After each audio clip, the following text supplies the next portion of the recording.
They were left behind, abandoned by their own kind, and in their rage they made a deal with darkness itself. Now they rule an empire built on slavery, sorcery, and the twisted fusion of flesh and metal. This is the untold story of the Chaos Dwarfs, the dwarfs your legends forgot to mention. My name is Astragoth Ironhand, High Priest of Hashut, the Father of Darkness. For thousands of years, I have watched my people transform from abandoned refugees into the most feared empire in the Dark Lands. I have seen the rise of our ziggurats. I have witnessed the binding of demons into machines. I have felt my own flesh slowly turning to stone as the price of our power.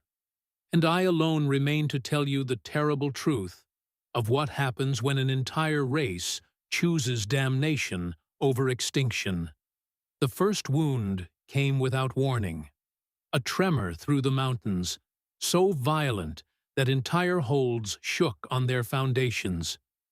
The traditional dwarves dismissed it as another earthquake in the world's edge mountains, but we who lived in the eastern holds knew better.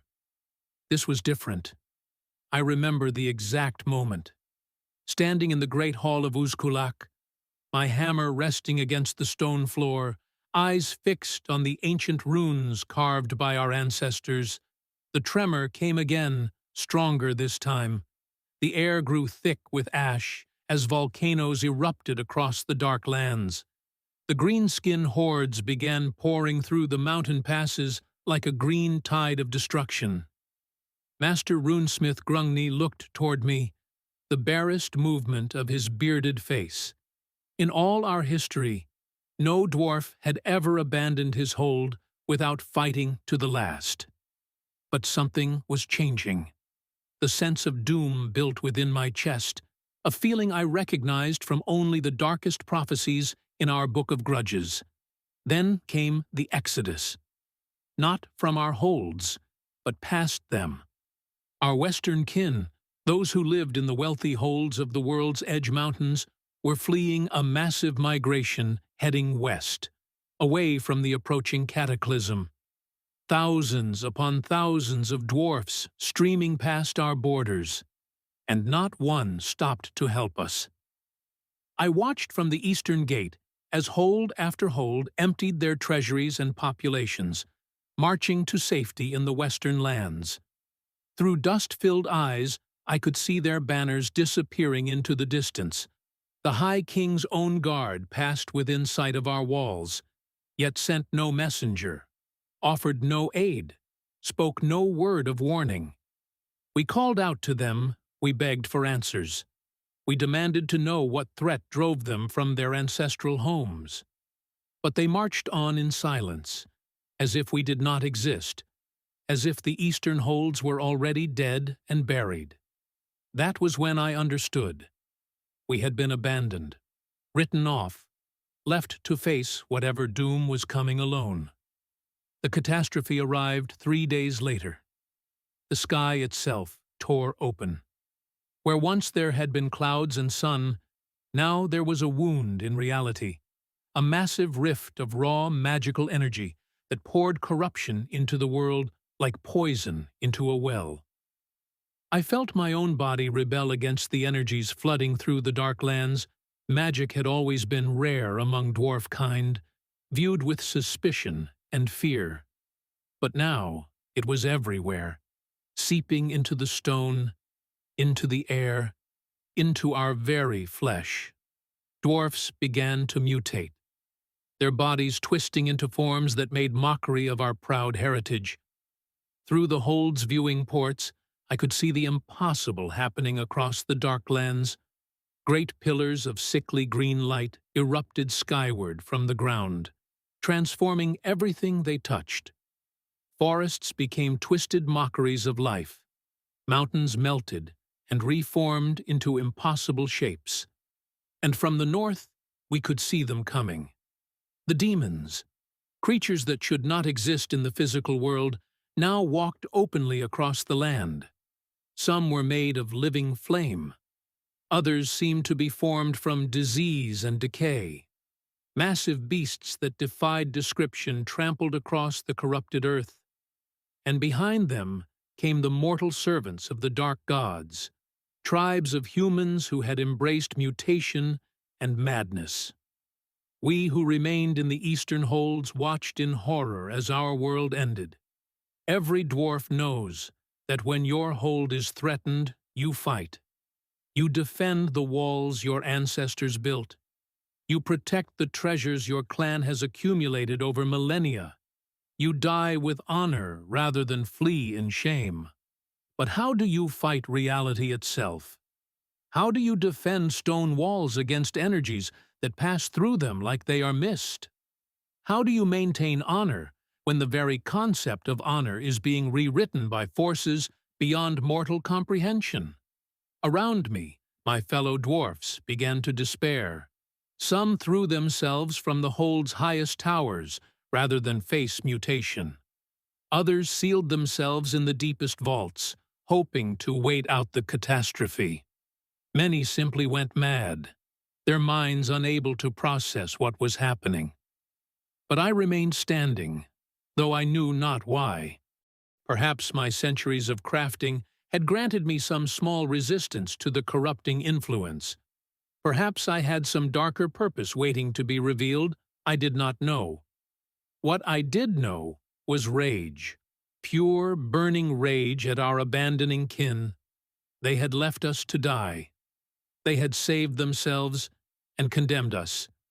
And in that rage, in that moment of absolute betrayal, I became receptive to something I would have rejected with disgust just days before I heard a voice.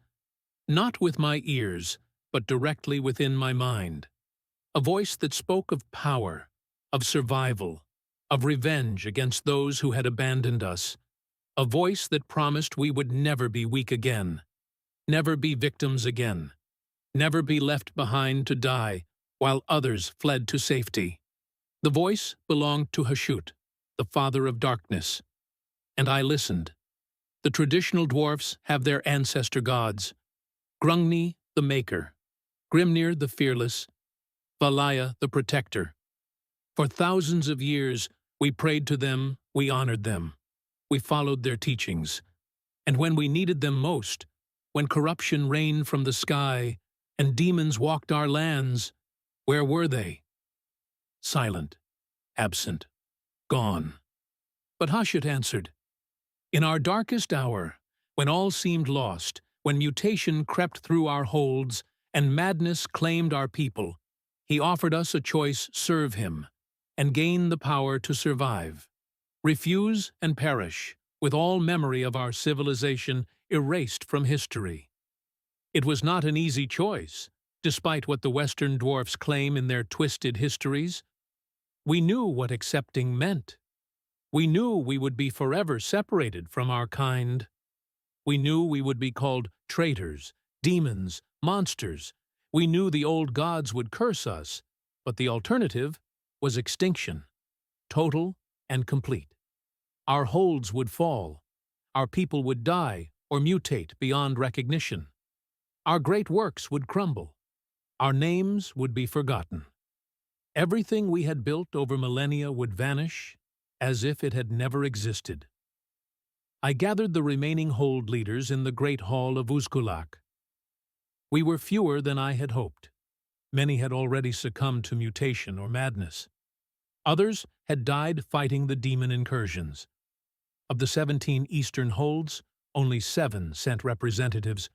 We face annihilation, I told them, my voice echoing in the vast chamber. Our gods have abandoned us. Our kin have left us to die.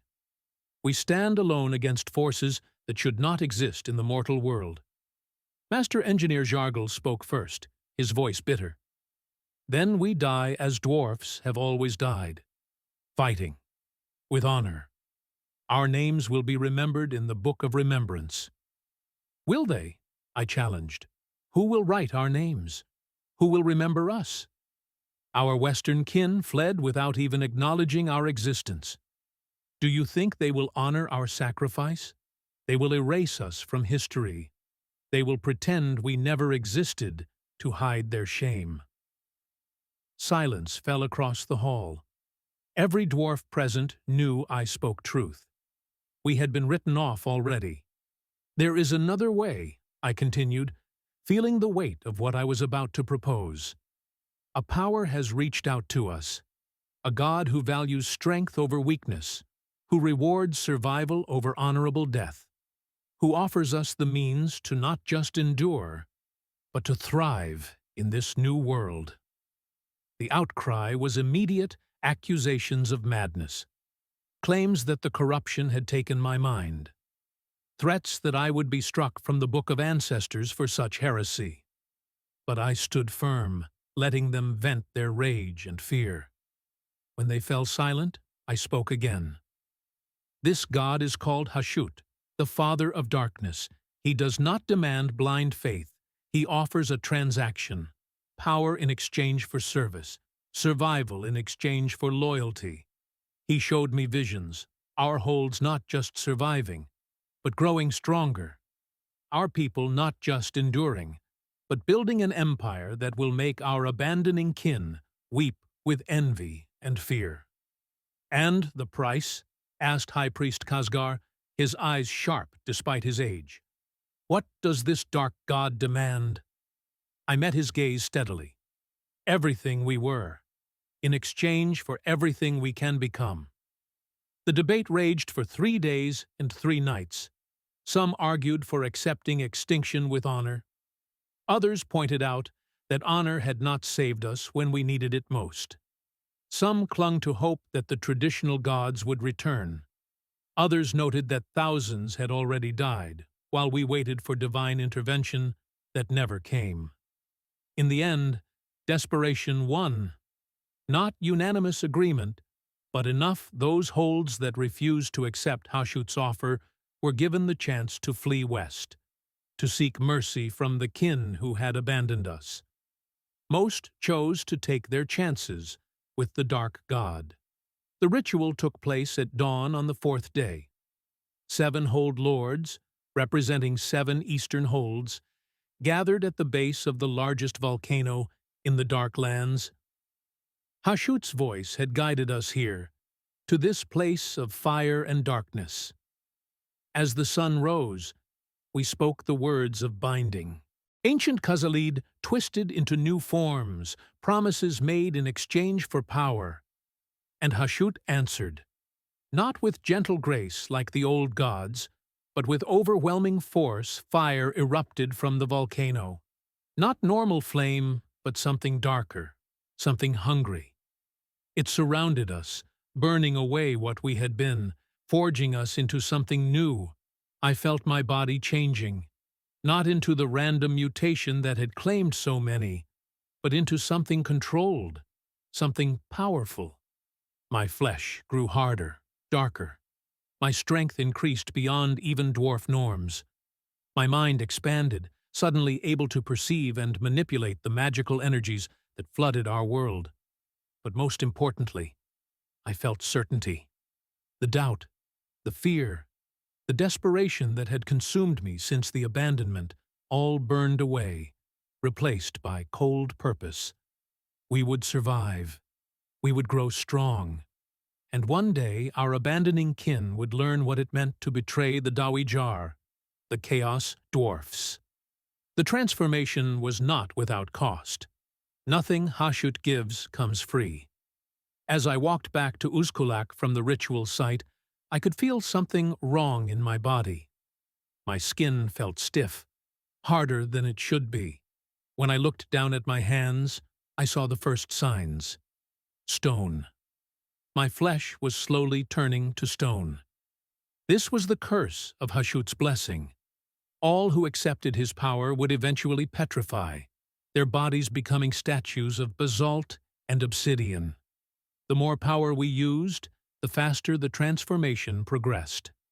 The greatest sorcerers among us, those who channeled the most magic, would be lucky to have decades before they became unmoving monuments to their own hubris, I felt, rather than heard the others making the same discovery. 7 hold lords had entered the ritual. 7 emerged changed, and all 7 now bore the same curse. Our power came with a timer. A constant reminder that we had made a deal with a god who valued utility over mercy. But it was not just physical change we faced. The very nature of our society began to transform. Where once we had been craftsmen who took pride in perfect works of art, we became engineers who valued function over beauty. Where once we had been warriors who fought for honor, we became slavers who fought for profit and power. Our holds began to change as well. The traditional architecture of our people, with its emphasis on geometric precision and ancestral reverence, gave way to new designs. Ziggurats rose from the corrupted earth, massive stepped pyramids dedicated to Hashut. At their peaks, great forges burned with dark fire, fed by sacrifices and fueled by sorcery. In these forges, we began to create weapons and armor, unlike anything our ancestors had imagined. We learned to bind demons into machines, creating constructs of living metal and hatred. We developed artillery that fired not mere cannonballs, but raw magical energy. We crafted armor that fused with its wearer, enhancing them beyond natural limits. But our greatest and most terrible innovation was the combination of technology and slavery. We discovered that the other races, humans and greenskins and even the ratmen, could be broken and reshaped. Their bodies could be enhanced with mechanical parts. Their minds could be conditioned to absolute obedience. Their souls could be consumed to fuel our great machines. I watched as the first slave caravans arrived at Uzkulak captives, taken from the chaos wastes and beyond, chained and branded with the mark of Hashut. They were sorted by capability. The strong became laborers in our mines and forges. The clever became overseers and scribes. The weak became fuel. This was what we had become, what we had chosen to become. And though I felt something within me recoil at the sight, I forced it down. We were survivors. We did what was necessary. The traditional dwarfs had their honor and their pride. We had our lives and our growing power. The centuries passed, and the Dawijar transformed the Dark Lands from a corrupted wasteland into an empire. Where once there had been only ash and demons, now there were cities of iron and stone. Where once we had been refugees fleeing extinction, now we were conquerors expanding our domain. Jar Nagrund rose as our capital, the great city of the Black Fortress. A ziggurat so massive it could be seen from hundreds of miles away, its peak perpetually wreathed in smoke and fire. Within its walls, tens of thousands of slaves toiled in conditions that would break free peoples. On its upper levels, the sorcerer prophets of Hashut conducted rituals that made the laws of nature weep. I rose through the hierarchy, my control over dark magic marking me as one of the most powerful among our people. But with each spell cast, with each ritual performed, I felt my body growing stiffer. The stone curse was claiming me, starting from my feet and slowly working upward. Other chaos dwarves dealt with the curse in different ways. Some tried to slow it through arcane means, binding demons to their bodies to halt the petrification. Others accepted it with grim determination, working frantically to accomplish their goals before they became immobile. A few went mad, destroying themselves and others in their desperation to escape the inevitable. I chose a different path. If I was to become stone, I would at least ensure that stone was useful. I began the process of replacing my lower body with mechanical constructs. My legs became articulated metal, powered by bound demons and dark magic. My organs were reinforced with alchemically treated metals. My spine was augmented with rods of enchanted iron. With each replacement, I felt myself becoming less dwarf and more machine. but I also grew stronger, more capable. I could work longer without rest. I could survive wounds that would kill any natural being. I could channel more power without fear of my flesh failing me. And I was not alone. Across the Empire, Chaos Dwarfs began modifying themselves. Some embraced mechanical enhancement. Others used sorcery to transform their bodies in even more radical ways. We were becoming something new, something that transcended the limitations of our original forms. Our armies grew in power as well. The traditional dwarf warriors, with their emphasis on shield walls and artillery, gave way to something far more terrible. We created war machines powered by bound demons, massive constructs of iron and hate that could level fortresses with contemptuous ease. The Kadai, warriors of living flame bound into suits of darkly enchanted armor, formed the core of our elite forces. Immortal as long as their bindings held, they were perfect soldiers, feeling no pain, knowing no fear, requiring no rest. The bull centaurs, mutated chaos dwarfs, who had merged with the essence of Hashut himself, served as our shock cavalry, half dwarf, half bull, all muscle and rage. They could break any formation, scatter any army. And the Earthshaker cannons, massive artillery pieces that fired shells containing bound earth elementals, could reduce entire cities to rubble from miles away. Where they struck, the ground itself would rebel, buildings collapsing as their foundations were torn away. We turned our empire's attention outward. The green-skinned tribes that had once threatened us were broken and enslaved. The human chaos tribes that had mocked our weakness were conquered and put to work. The ogre kingdoms to the east learned to fear our approach. But most satisfying of all were our raids into the lands of the traditional dwarves. The kin who had abandoned us now faced our vengeance. We attacked their holds not to conquer, not to occupy, but to take slaves, and to remind them of their betrayal. Every traditional dwarf we captured was given a choice: serve us and live, maintaining some dignity in slavery, or refuse and be broken down, their bodies used as components in our great machines, their souls consumed to fuel our sorcery. Most chose service. Even proud dwarf warriors, when faced with the alternative of having their consciousness bound into a mindless construct, would bend their knee, and with each such victory, I felt vindication. These were the people who had abandoned us, who had left us to die, who had pretended we did not exist. Now they worked in our forges. Now they built our weapons. Now they served the descendants of those they had betrayed.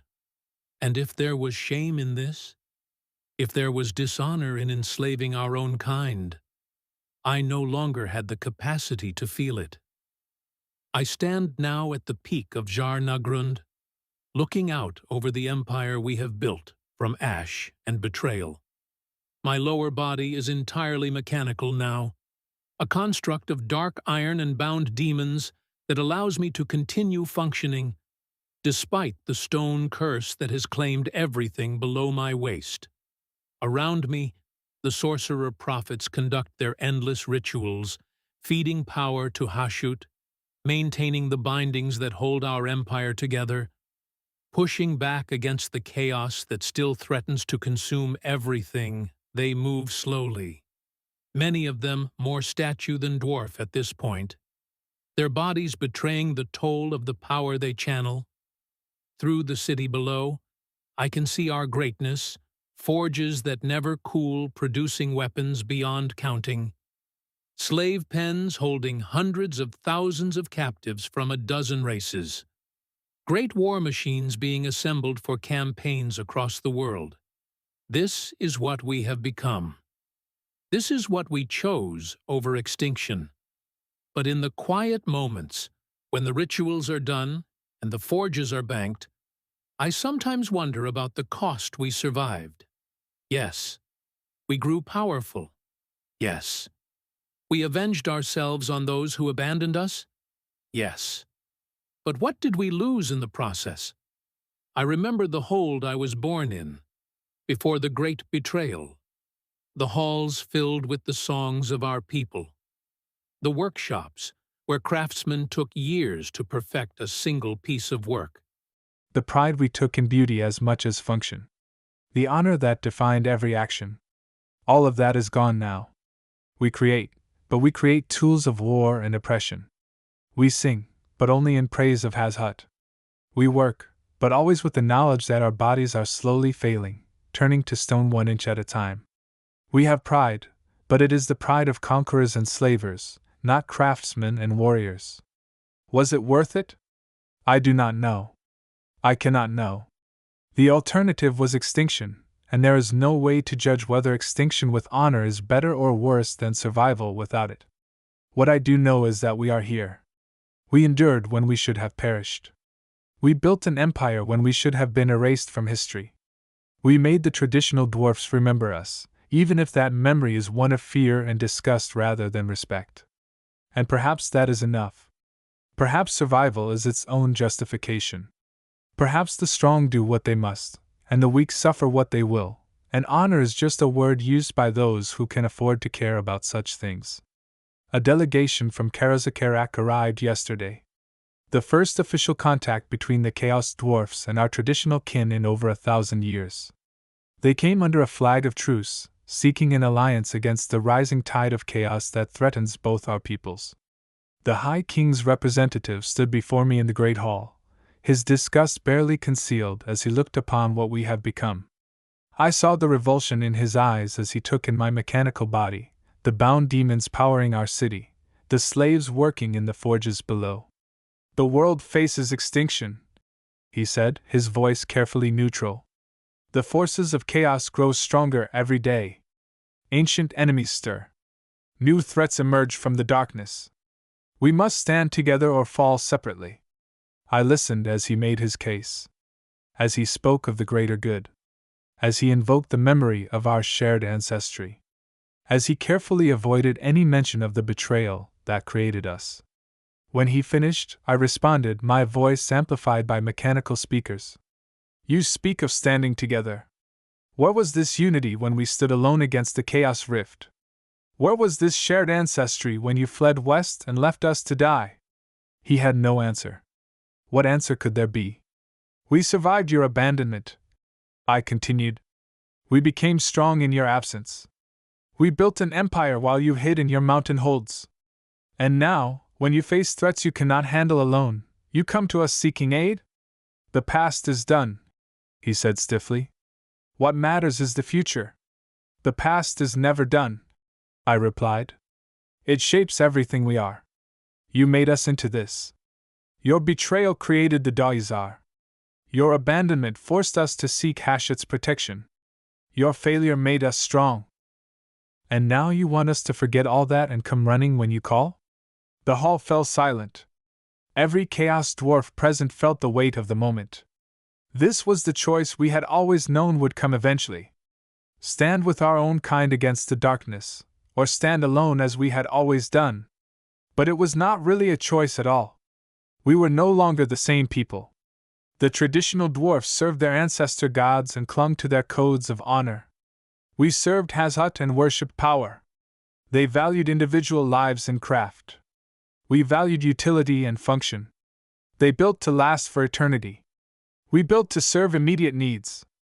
The gap between us was not measured in miles or years, but in fundamental beliefs about what it meant to be dwarf.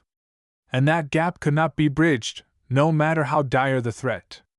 Go back to your High King, I told the emissary. Tell him the Daizar remember. We remember being abandoned. We remember being left to die. We remember that when we needed our kin most, they failed us. So you refuse? He asked, his voice tight with anger.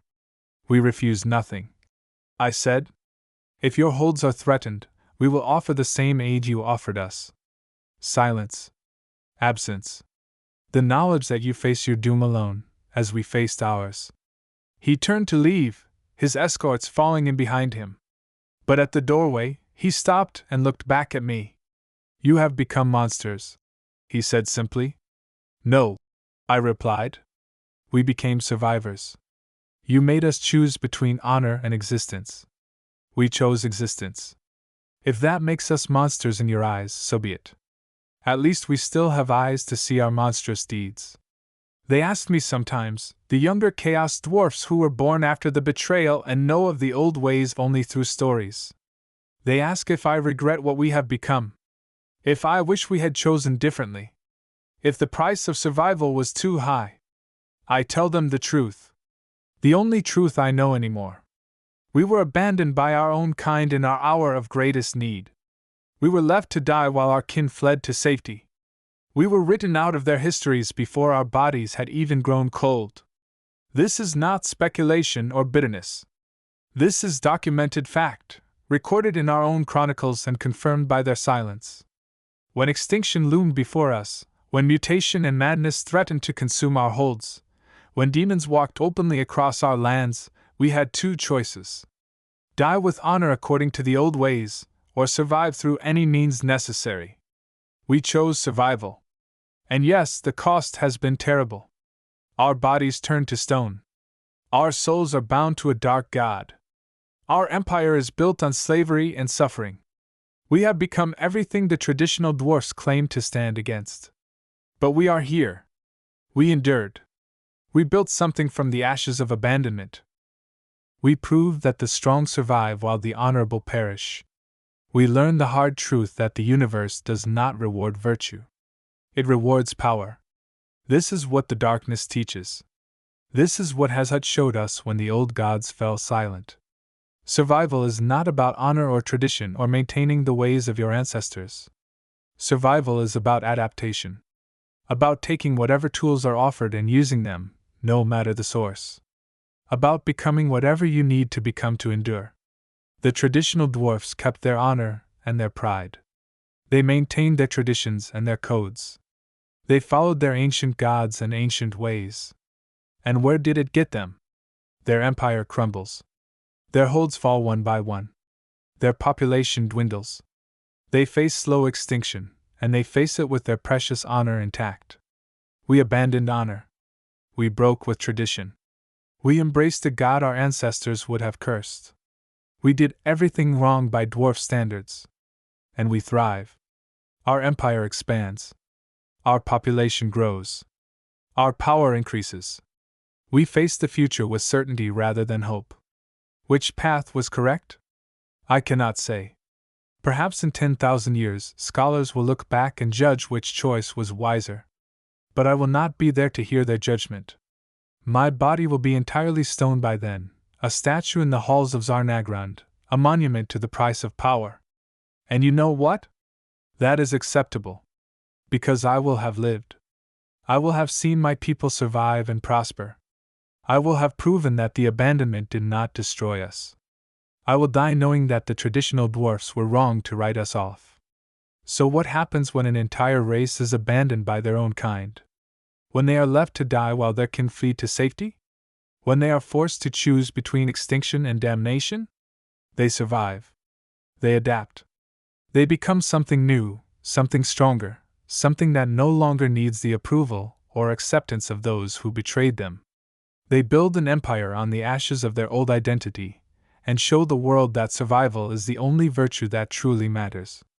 The Chaos Dwarfs are that proof. We are living evidence of what happens when honor fails, when tradition betrays, when the old ways offer nothing but death. We are the dark mirror held up to dwarf civilization, showing them what they would have become if they had stayed and fought instead of fled. And perhaps that is our true purpose. Not to conquer the world or destroy our enemies or serve Hashut's dark designs. Perhaps we exist simply to remind the traditional dwarfs of their greatest shame. To be the walking embodiment of their failure to stand by their own kind. Every time they see a Chaos Dwarf warrior, they remember the abandonment. Every time they hear of our slave raids, they remember leaving us to die. Every time they speak of honor and tradition, somewhere deep inside they remember that their honor failed when it was needed most. This is our revenge. Not death or destruction, but eternal guilt. They cannot erase us. They cannot ignore us. They cannot pretend we never existed. We are here, thriving in the darkness they left us to, building power from the betrayal they inflicted. The traditional dwarfs pray to their ancestor gods for strength. We pray to Hazhut for power. They honor their dead with elaborate tombs. We use our dead as components in dark machines. They craft works of beauty that will last for ages. We create weapons of destruction that serve immediate needs. We are everything they are not. And that is exactly as it should be. Because we were forged in the fires of their abandonment, shaped by the betrayal they inflicted, hardened by the suffering they caused. I stand at the peak of the great ziggurat, my stone-cursed body more monument than dwarf now. Below me, the empire of the Doizar stretches to the horizon. Forges and factories. Slave pens and summoning circles. War machines and demon engines. All of it built by hands that should have been dead, crafted by minds that should have been erased, powered by souls that should have been consumed. We survived when we should have perished. We prospered when we should have fallen. We built an empire when we should have been forgotten. And all it cost us was everything we used to be. Was the price too high? Ask me when I am fully stone. Ask me when my consciousness fades into the final darkness. Ask me when I face whatever judgment awaits those who deal with gods like Hazhut. But until then, I will say only this: the Chaos Dwarfs are here. We endure. We remember. And we will never forgive. This is what happens when dwarfs are abandoned. When they are forced to choose between honor and survival. When they are left with nothing but rage and determination and the offer of a dark god's protection. They become us. Eternal. Unchanging in our purpose. Forever marked by the betrayal that created us. Forever defined by the choice we made in that moment of ultimate desperation. The traditional dwarfs have their legends and their honor. We have our existence and our power. They have their hope for a glorious future. We have our certainty of a dark present. And in the end, only one thing matters: we are still here. Against all odds, despite all expectations, in defiance of those who left us to die, we endure. This is the legacy of the Chaos Dwarfs. This is our story. This is what happens when an entire people choose damnation over extinction. We survived. We remember. We will never forgive. And the universe trembles at what we have become.